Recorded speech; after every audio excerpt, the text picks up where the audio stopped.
we're all talking about today is the sharing of this sacred meal. This meal that is called many different things is called the Lord's Supper. It's called the Eucharist. It's called communion. Eucharist, in its Greek origins, means thanksgiving. A meal of thanksgiving.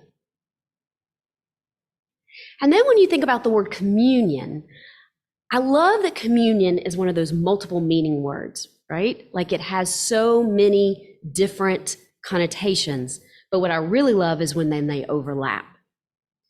It can mean an act of sharing, right? Sharing or exchanging intimate thoughts, feelings, intimate fellowship and rapport, an intimate connection. And it's at this sacred meal that we get to experience communion with God and one another. Richard Rohr says, we were created in communion, by communion, and for communion. When we gather in communion, we experience transformative power. The transformative power of gathering as a community in worship and fellowship. Yeah, you can worship by yourself, and there are moments, times, we've even talked about that as one of the spiritual disciplines and the times of being alone and in silence. But then there's also this transformative power when we come together and we gather together. I mean, the gospel message is really all about transformation. It's about this union with our Creator, with Jesus, with Spirit, so that we might then go and have transformation with our neighbor. When we gather together, we receive the gift of belonging, support, and spiritual growth. These gifts come from being a part of a community. I love the African idea of Ubuntu. I am because we are. I am not in this by myself, but it is only because we are. Jesus gives us the model for this. He calls this group of disciples. He didn't just call one or two. And I'm sure at times he probably wished he had only called one or two. Because let's be honest, sometimes living in community can be hard. As beautiful as it is, it's also challenging at times, right? Because it really does not only support us, but it also challenges us. But Jesus knew that that's where transformation would happen, in this community. And then even when he did send them out, he did not send them out by themselves, but always at least in pairs. We need to gather together around this sacred meal. We need to gather together in worship. This is what community and transformation call us to. So hunger is an interesting thing. Sometimes we might think we're hungry, right? But we're really not. Maybe we're just thirsty or we're bored. My children especially, I don't know, they would often, I'm starving, I'm hungry. They would have just eaten, right? They would have just eaten. There's no way you could be hungry, right? And then there are times that we don't even realize that we're hungry. I mean, we've even come up with a new word, right?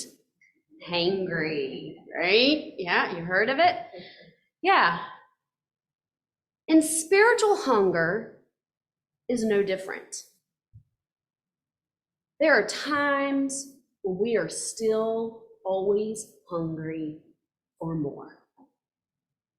And then there are times we may not even realize that we're spiritually hungry.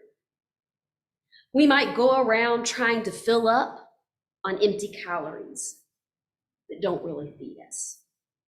And this just makes us more hungry and searching for real food. I might try and feed off of my own ideas of independence, control, self-sufficiency, a diet that will leave me spiritually malnourished.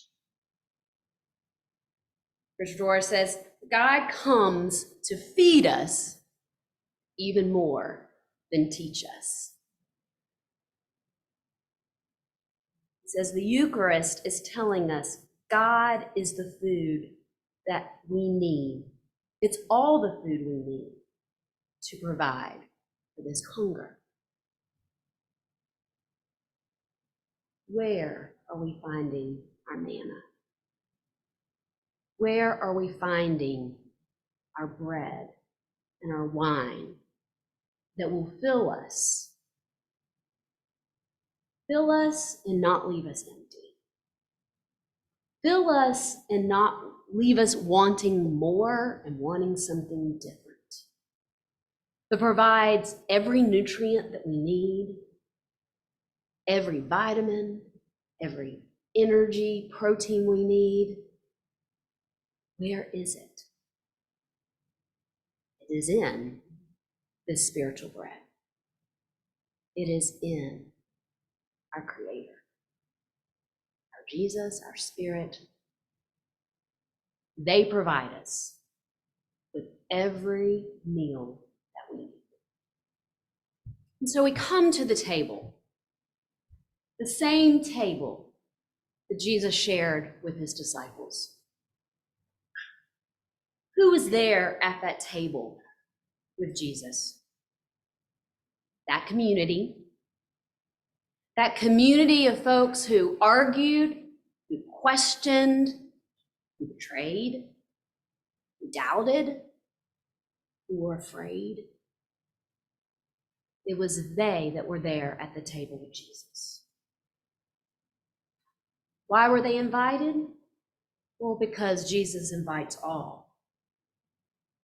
And what does that tell us about who is invited to this table today?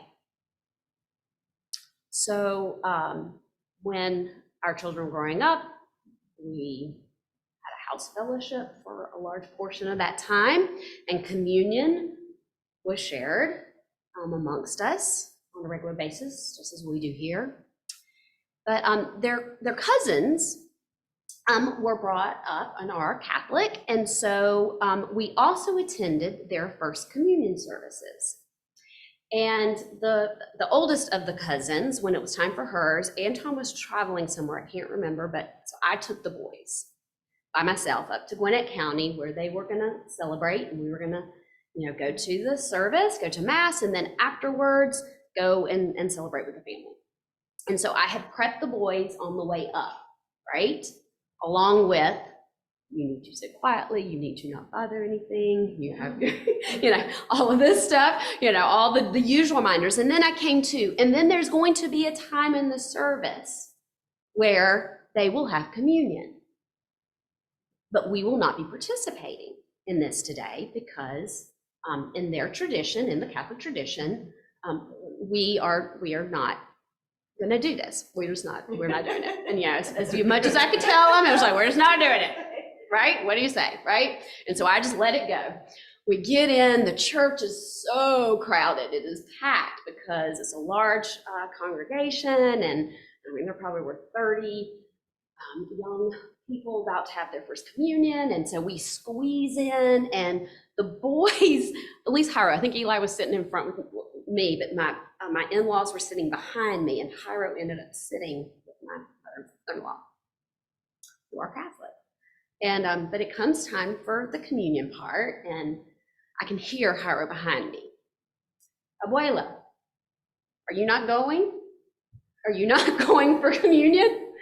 And my mother-in-law says, no, I'm not one of those Catholics. I have not been to church, and I'm not going to show up for communion now. I'm not one of those. And Hiro says, abuela, he says, well, at my church, it's free. You can come whenever.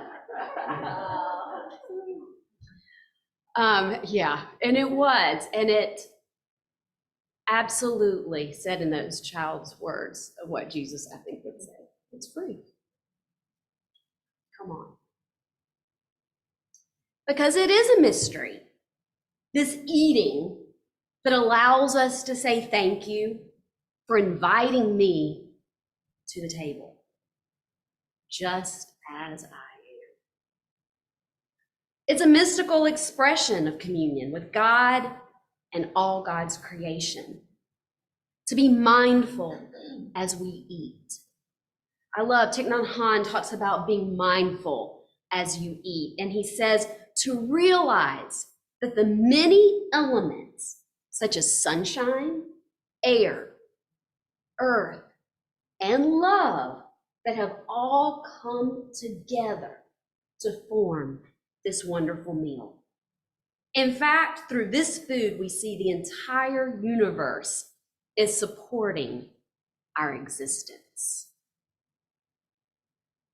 At that first Lord's Supper, I can guarantee you that all did not understand, that all and many had many hard questions, doubts, and fears.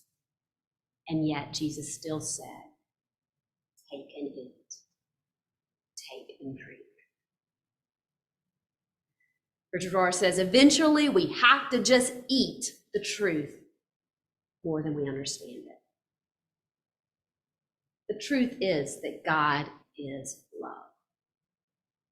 Love, a love that is unconditional, that he says, come.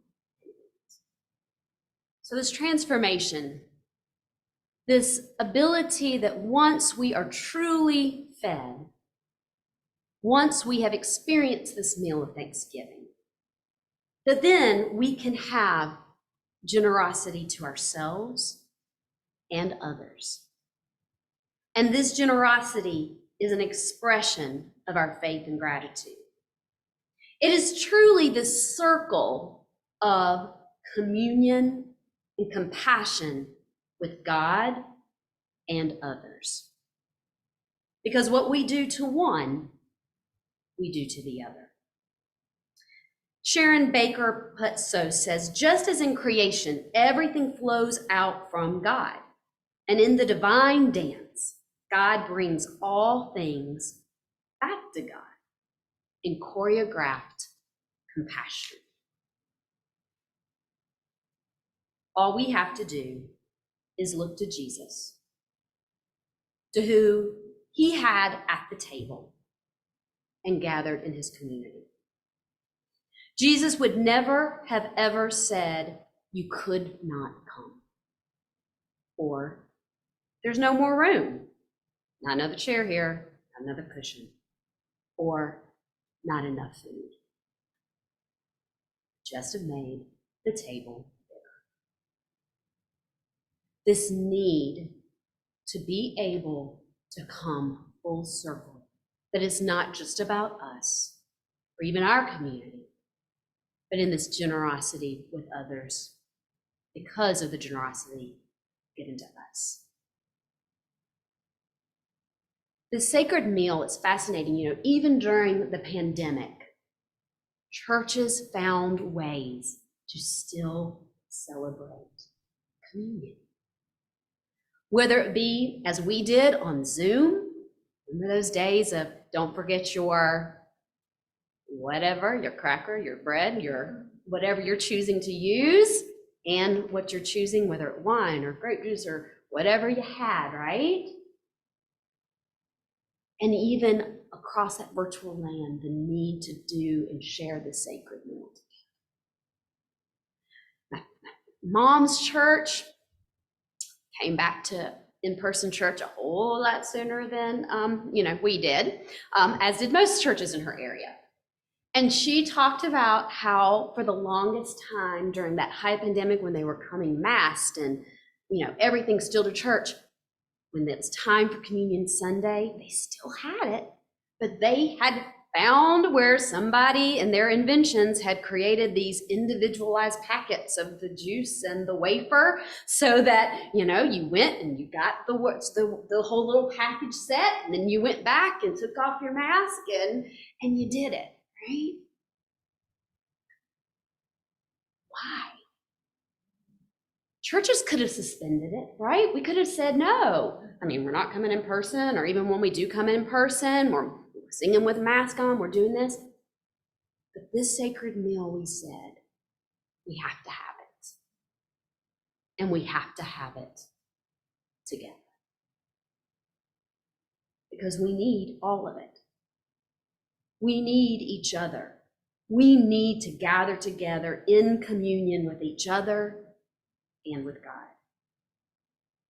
We need to be able to share a table of the broken bread and the wine, a reminder of all of God's love, an expression of our thanksgiving.